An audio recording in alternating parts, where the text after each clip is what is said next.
So yun guys, ang puti na ng aking buhok. So nakikita nyo? Who cares? I have here 4 legs. The left and the right. The left and the right. 4 legs of chicken.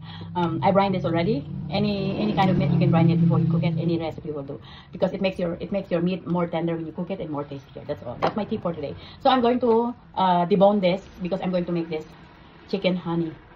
Buti pa ang chicken pwedeng honey. Yung mga kapitbahay pwede pa maging honey. Charot!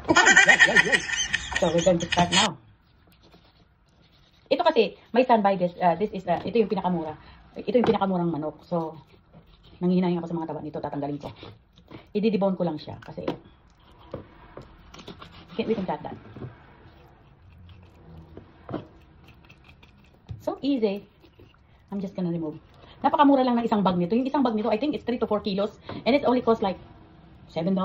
Something like that. And I can make a 3 times recipe of that. The first time I make is a grill, and then the chicken, and then this is the last one of the bag. So, it will be easier. Ano to? Pambaon na to ng anak ko. Kasi tonight we're having pasta. So my son, and me also, we're not a fan of pasta. You know, Filipino. I'm fan of rice. You know. So easy. Look at that. This is. I just marinate this later, and I'll make this chicken honey lemon garlic. Diba?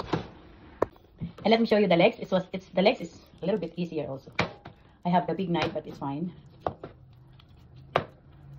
See? It's just so easy to debone the legs. See? This is the whole legs debone. I like the chicken when it has a little bit of fat, because I don't like the part of the chicken breast part is I don't like much. I love wings and thigh and legs.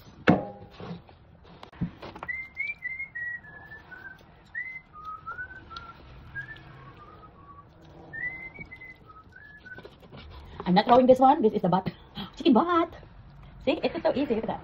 And actually, if you're going to make a soup, you can use this one. Yung pinagdamahan. So easy. It's not that hard to debone the chicken. I can debone the chicken wings into chicken lollipops. I haven't shown you that one. Chicken lollipops. So here again. This is ready. This is ready. Debone already. It's so easy. So we're going to marinate this one before it'll cook in the dinner.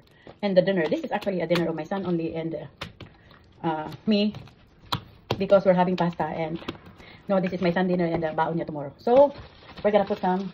First, we're going to put some. Here you go. We're going to add a little bit of olive oil or any vegetables oils will do. So just to para dumikit yung mga timpla. So we're going to do the next one is this is chicken seasoning.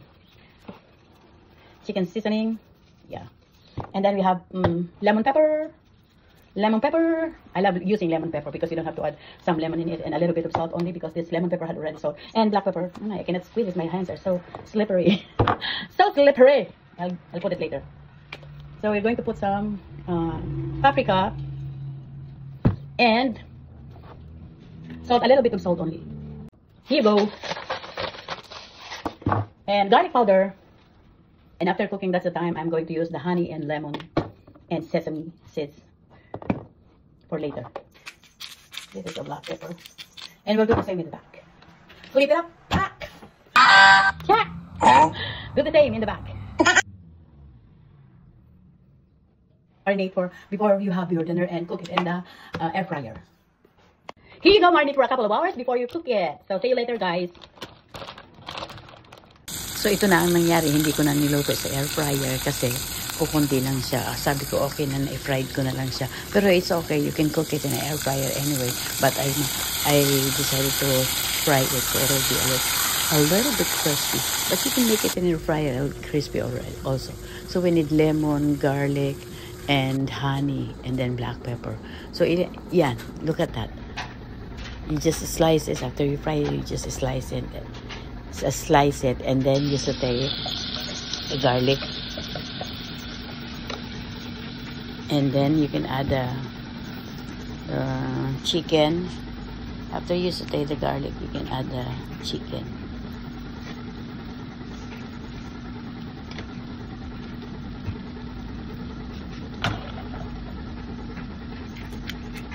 Now you can add the black pepper, and then you can add honey. It depends on your taste.